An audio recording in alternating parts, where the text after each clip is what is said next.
স্ত্রীদেরকে কখনো আঘাত দিবেন না।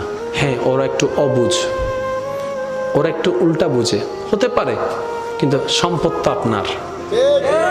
এটার যত্ন যদি নিতে না জানেন, আপনার সংসারটা ভেঙে যাচ্ছে।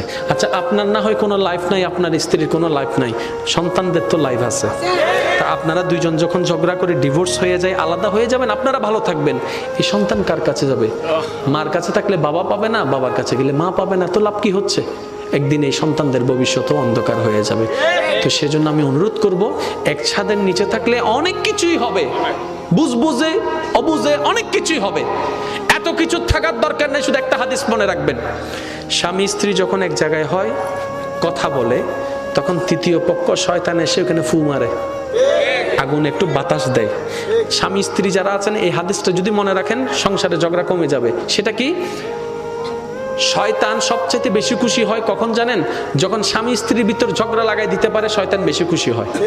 তাহলে আপনি যখন হাদিস এটা আজকে থেকে জানছেন, যখন দেখবেন স্বামী বেশি রেগে গেছে, আপনি চুপ করে থাকবেন। রাগ আসলেও রাগ দেখাবেন না, তখন বলবেন যে শয়তানের রাগ তুলছে, কিন্তু আমি দেখাবো না। স্বামীও এই কথা মনে রাখবেন, যখন বেশি রাগ আসবে, বউকে বকা দেওয়ার ইচ্ছা করবে, আপনি দিবেন না, কারণ রাগটা আপনার নয়, শয়তানে আনাচ্ছে। তো শয়তানের জিনিস আপনি নিবেন কেন? 2 মিনিট চুপ থাকেন, দেখবেন রাগ এমনিতেই চলে যাবে, সংসার শান্তির হয়ে যাবে। সুবহানাল্লাহ। আর একটু জোরে বলেন না সুবহানাল্লাহ।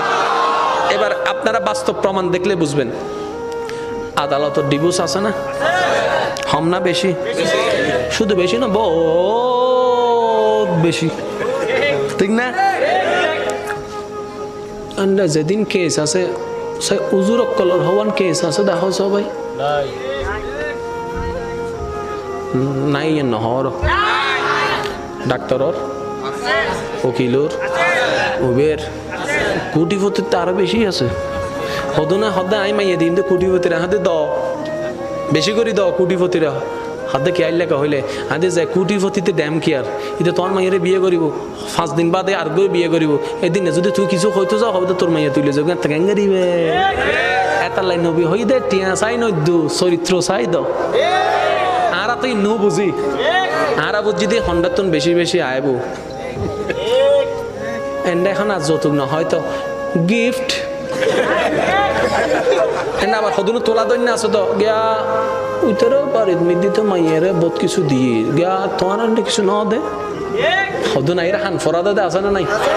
হান ফোয়ার মাই চিন্তা করে দে মানছে এর তারা সিঁড়ি ফেলে নলইলে কিছু লম ফরিব, এই কিছু লম করতে যাই না মাইয়ের বাবু শেষ। এবার হাদিস শুনুন, আপনার নবী আমার নবী বলছেন, কোন একটা মেয়েকে যদি কোনো প্রকার খরচ ছাড়া কেউ বিবাহের ব্যবস্থা করে দিতে পারে, আমি নবী তার জান্নাতের গ্যারান্টি নিয়ে নিলাম। আপনি ওদিকে না যাবেন যেদিকে আপনার নবী বলেছেন, আপনি ওদিকে কেন যাচ্ছেন যেদিকে শয়তান বলছে?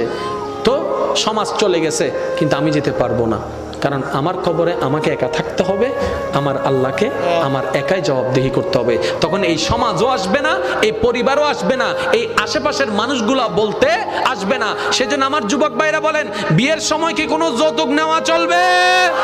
আরেকটু জোরে বলেন, যৌতুক নেওয়া চলবে? আপনারা বলবেন আল্লাহ আমাকে যা দিয়েছে, যদ্দূর দিয়েছে, এতটুকুর মধ্যে আমি আনবো, পারলে দেন, না পারলে নাই।